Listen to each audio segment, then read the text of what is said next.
I'm Sandra Joyce, Vice President of the British Home Child Group International, and also the author of 3 books on the British home children, The Street Arab, Belonging, and Trees and Rocks, Rocks and Trees, which is also a novel for children above the age of 10. We started this organization in order to educate the public on the British home children, who they are, where they came from, and also to provide free genealogical research, as well as provide different databases for people to look at themselves, as well as try and reunite families.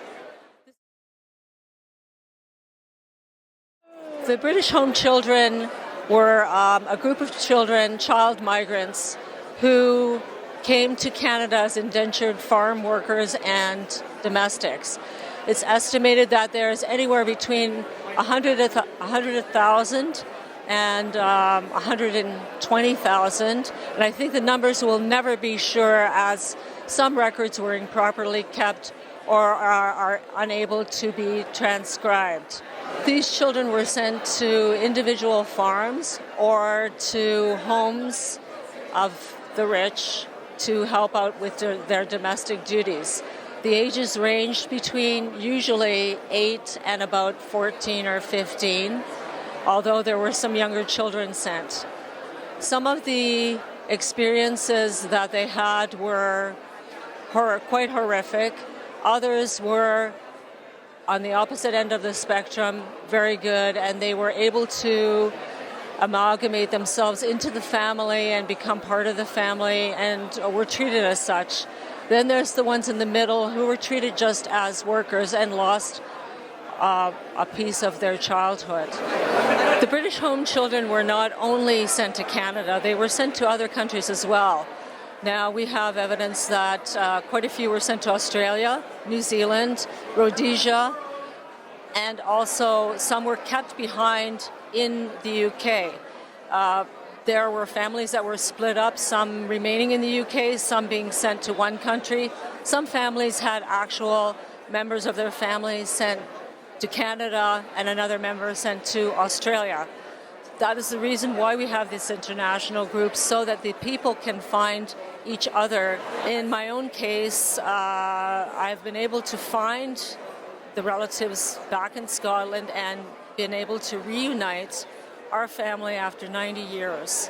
And I think that's very important, and a lot of people where they had no leaves on their family tree before will suddenly find them blooming.